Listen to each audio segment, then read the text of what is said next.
welcome back to another episode of Steelers Afternoon Drive. I'm Zachary Smith. As you can tell by the intro being the outro, Alan Saunders not joining me on today's episode. Derek Bell joins Steelers DB. What's going on, pal? What's good, man? We got preseason football, man. Football is finally back. I'm jacked up.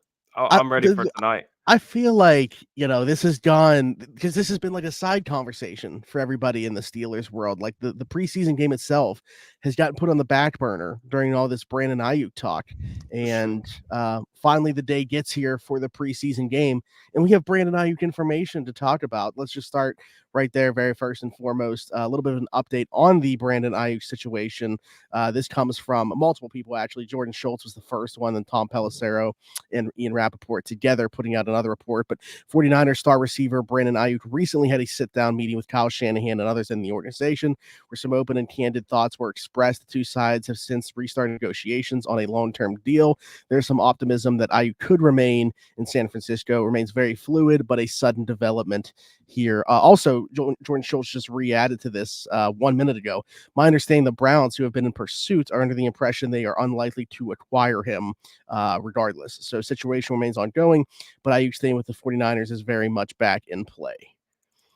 What a doozy. I mean, this tells me either, like, regardless, right, is whether you thought one way or the other in terms of the percentages, to me at least, over the last couple of days since we thought that this deal was going to be done, it's been Pittsburgh or San Fran. Like they keep talking about these other teams. No other team has actually been listed by name. It's been Pittsburgh and other teams, which tells me it is Pittsburgh or it's San Francisco. Those are the two destinations possible for Brandon Aiyuk.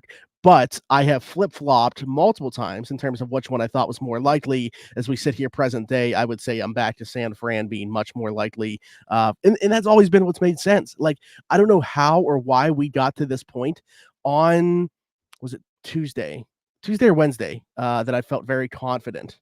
Wednesday, I felt very confident that we were going to be celebrating the acquisition of Brandon Aiyuk as a Steeler because of things that I had heard, things that you had heard, things that Andrew Filipponi had heard, things that other people I know have heard, and it's not all coming from the same person. Like, this optimism was shared by several people within the organization that was then relayed to other people. So, but my question was how we even got to that point, because it really never made sense to me for the 49ers to move on from him. And now maybe it looks like they aren't.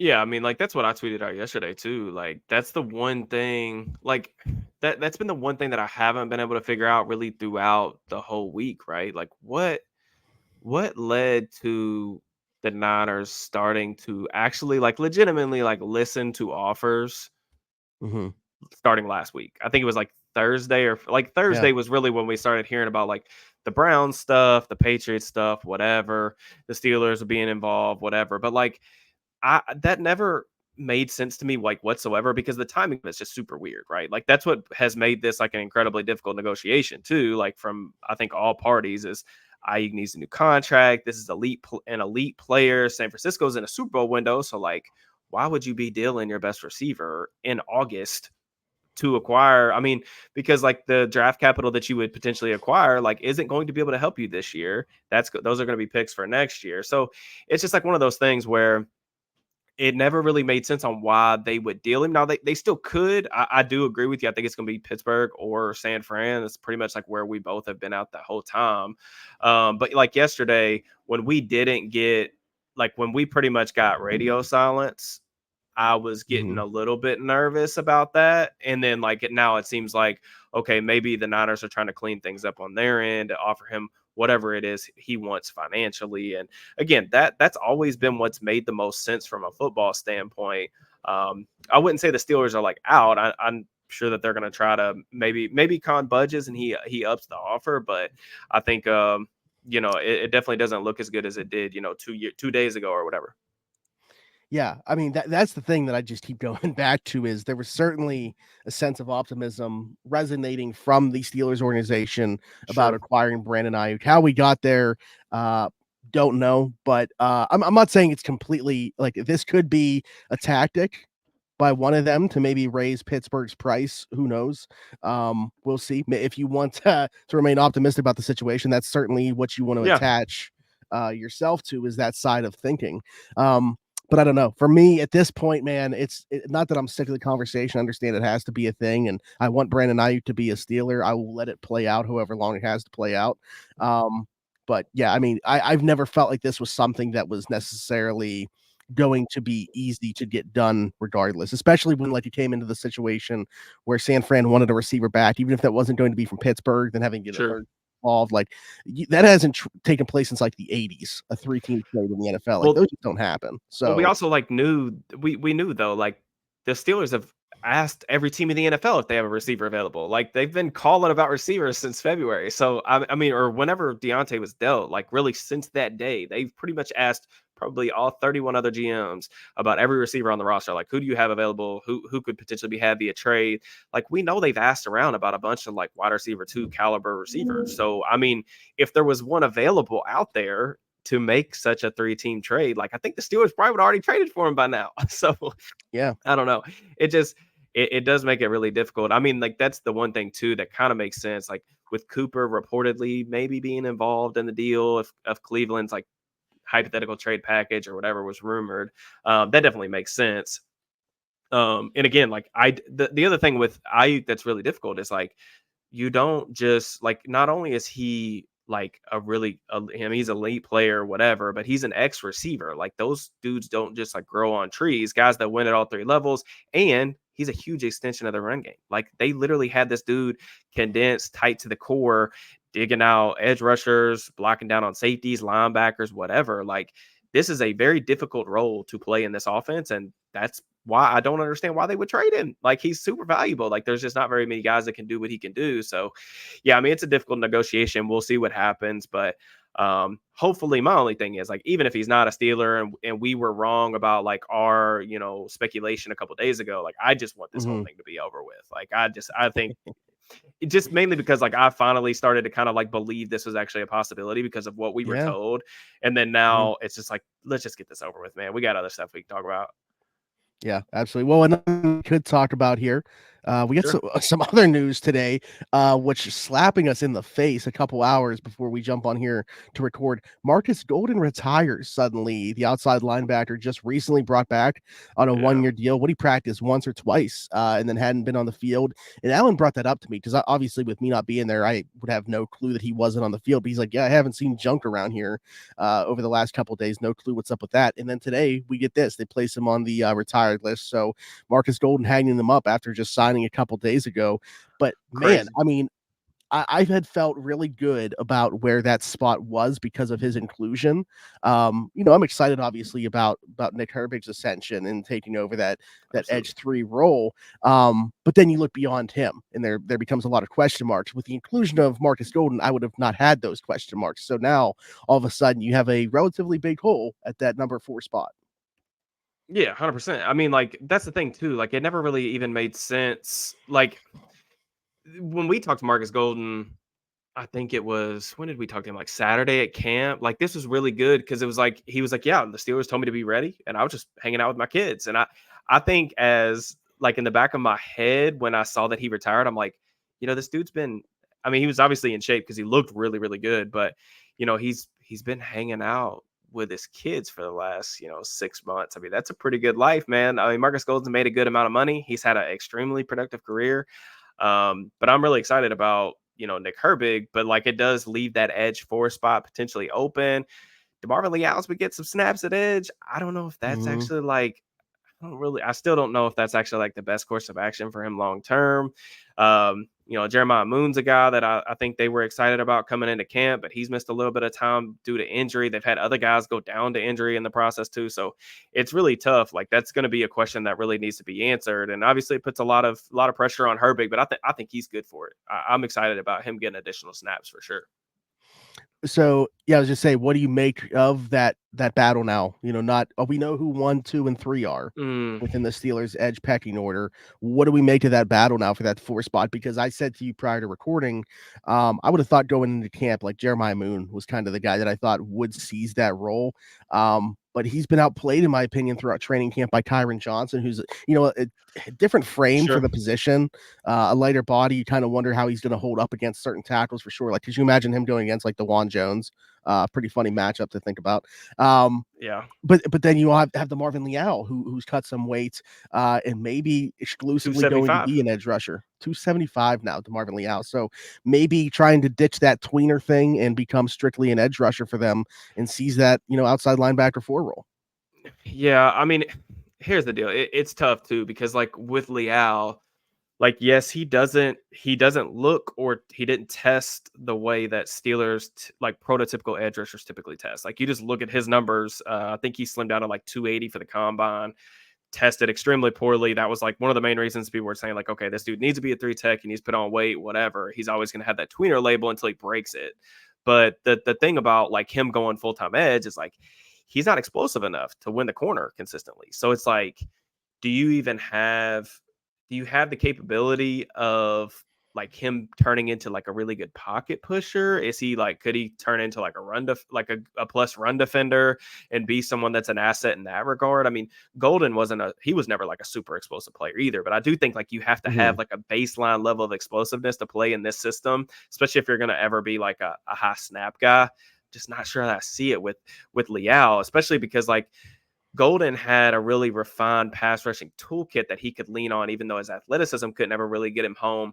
Leal really hasn't done that. If you just look at his pass rush snaps from last season, he doesn't even look like the dude that we saw at Texas A&M. So he doesn't really understand how to use his hands, how to set up pass blockers.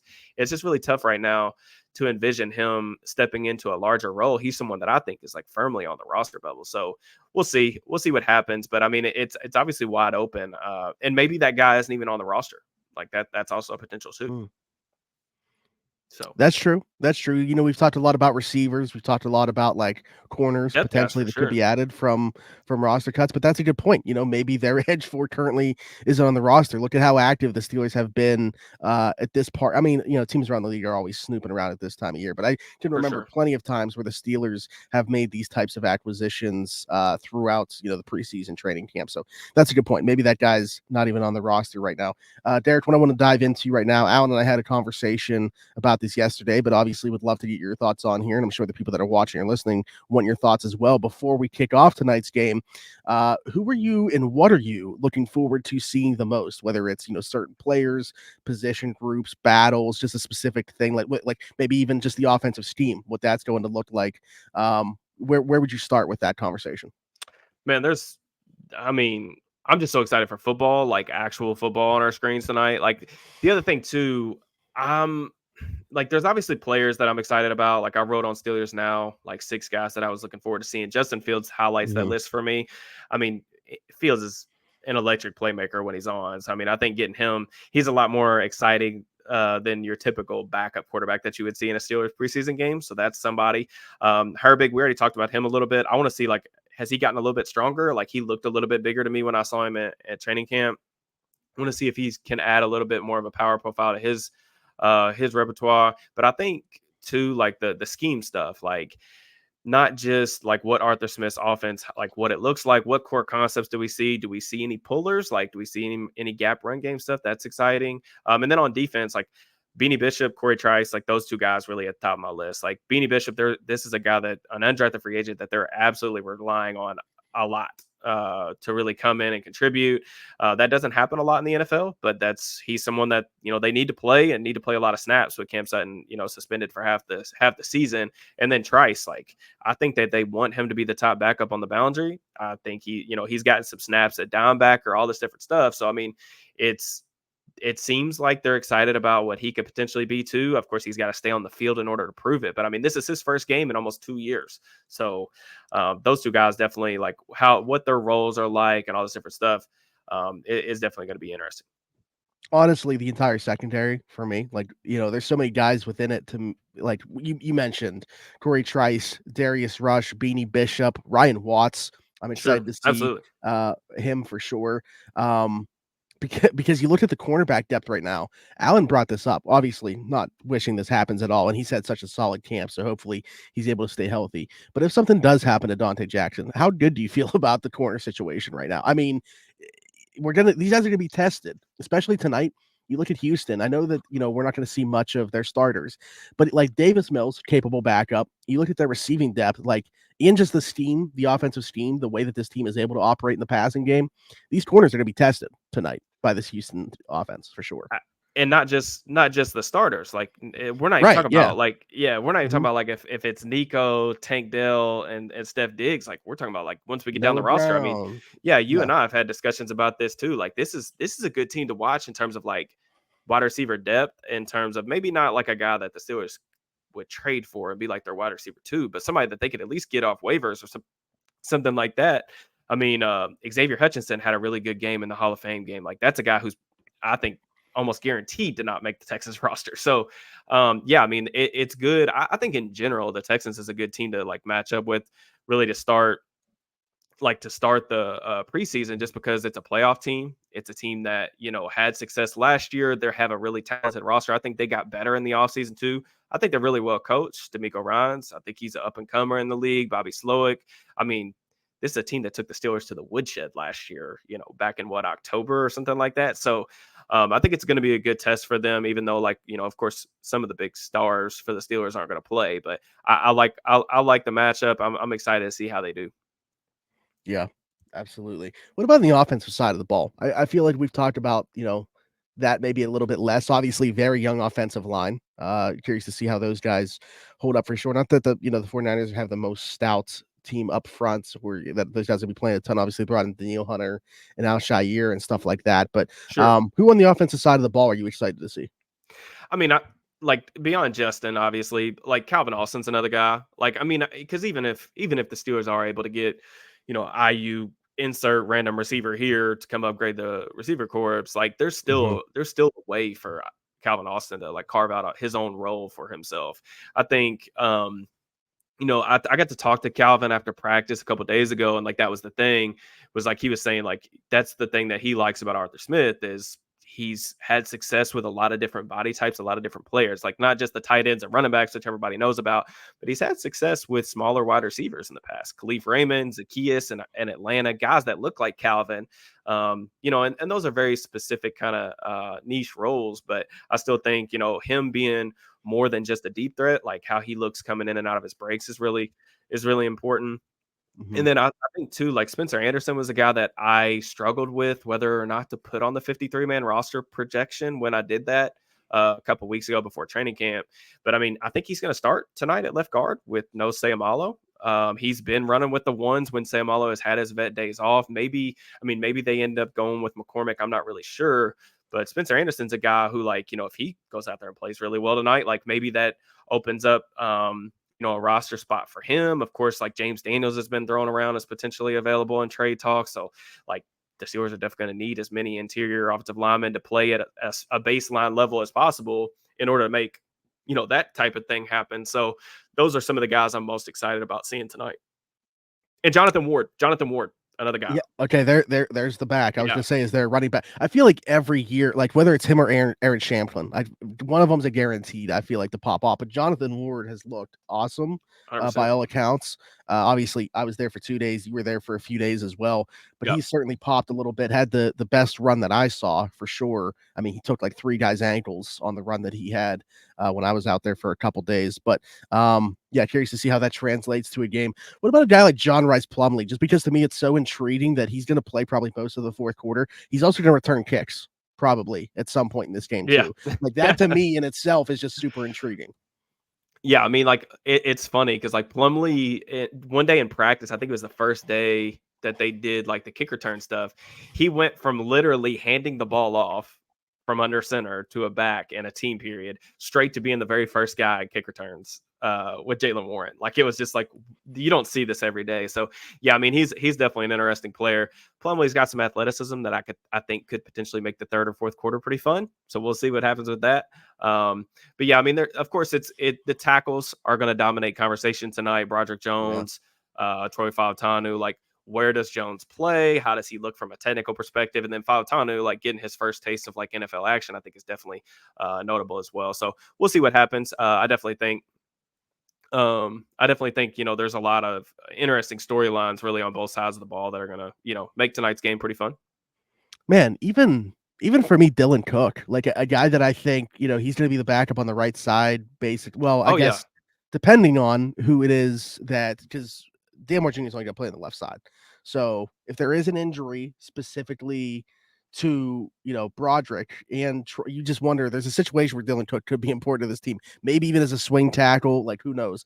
But I think that there's an NFL player in there. I'm curious to see what he looks like now in this development path that they've had him on. A guy that hasn't always played tackle. He's a converted quarterback very early and new to the position. So yeah, I'm not saying for sure imminent that he's important to the 2024 team, but at least next year you feel like Dan Moore probably not going to be back with the team to be the need a primary backup next year. yeah, need a swing tackle, and Cook's Yeah. somebody that, I only when I was up there for Friday Night Lights practice, I thought he had a pretty good practice. Like working at left tackle, he was like pretty much rotating in with Dan Moore Jr. Like he was with the second team, and I thought that he had some pretty good reps. Of course, like that's another benefit of the Steelers having so many good edge rushers, right? Like your tackles get really good exposure regardless of if they're on the first or second team, because not only do you got TJ and Alex, but you got Herbig, who provides a very unique special skill set off the edge in a reserve role. But like that was when Markus Golden was recently joined the team, and he was kind of cooking a little bit too. So we'll see, but I definitely think Cook's a good shout too, because like you said, just like long-term planning in terms of like who could potentially be the Yeah. swing tackle next year, like he could absolutely be that guy.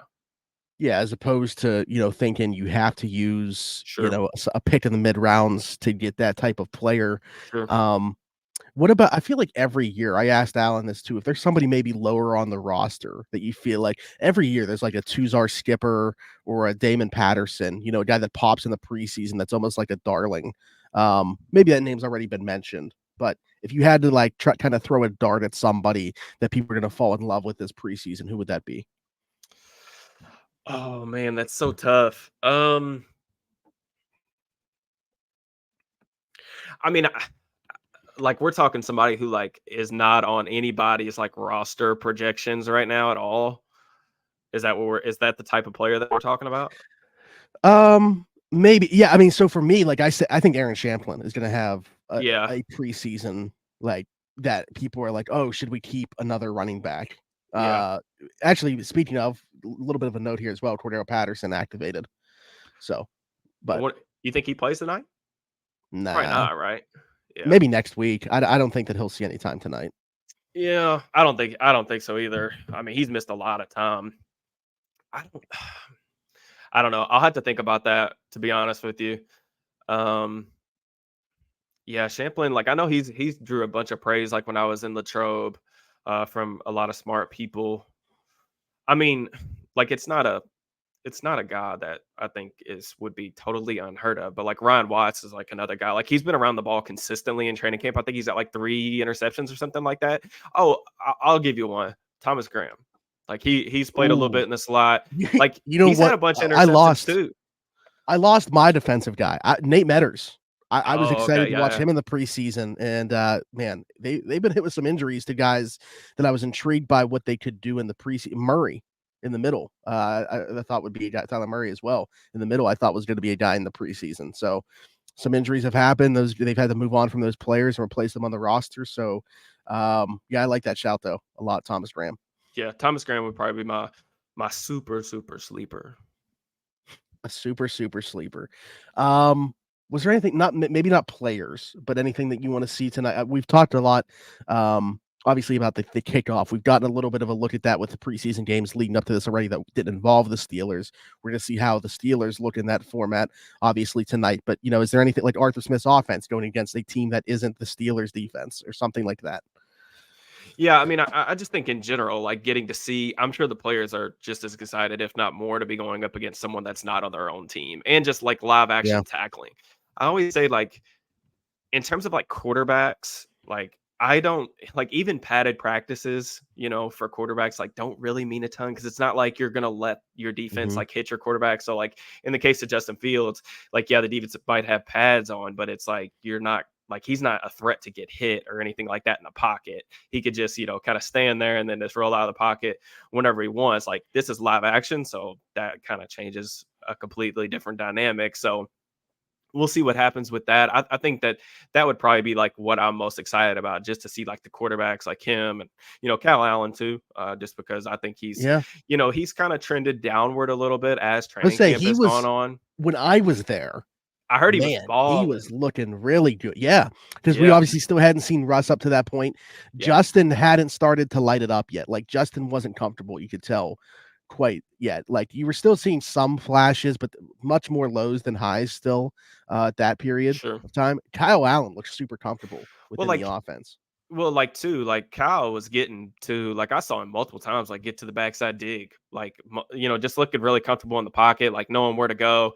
Now, Yeah, the last 2 days I was there, and then I think this happened the day after I left as well. If I remember a tweet from Allen, like he just made some boneheaded decisions in the red zone. Like he threw a red zone interception, one of those to Thomas Graham.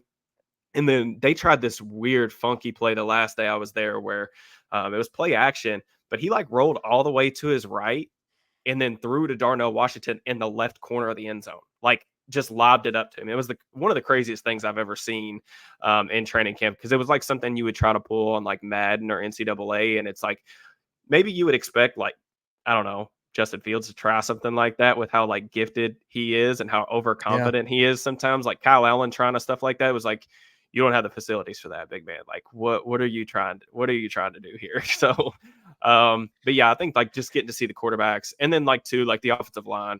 I was like they mhm. weren't wearing pads 2 of the days that I was there in Latrobe. So I'm excited to see like how those guys do really from a technical perspective, especially with Broderick and Troy. Yeah, absolutely. Well, we normally like I made the joke before we started recording, although it's not really a joke. Every time that we have a conversation, I feel like it goes on much longer than it should, especially for a Yeah. podcast episode. But we both got places to be, people to see. There's a preseason game to get ready for. Derek, Yeah. tell the people where they can find you.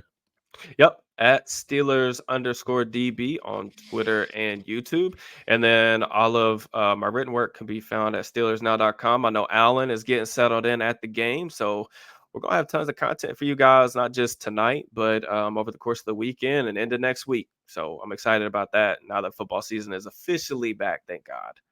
After you guys watch or listen to this, there might be a little bit of time before the game starts. Derek has a video up on his personal YouTube channel as well about Justin Fields, getting you prepped for what his Yep. first look as a Pittsburgh Steeler could look like. Be sure to like, subscribe, and hit that notification bell, not just over there, but also right here. Hit us in the comments with your thoughts on anything that we talked about, any questions for a future episode, all that good stuff. If you're listening somewhere else, Apple, Spotify, wherever you get your podcast from, be sure to leave us a 5-star review and subscribe over there. Just search Steelers Afternoon Drive. Follow us on TikTok. We've been trying to grow that up, 90-second clips of each and every show posted over there. Follow me everywhere, Zachary Smith, PGH.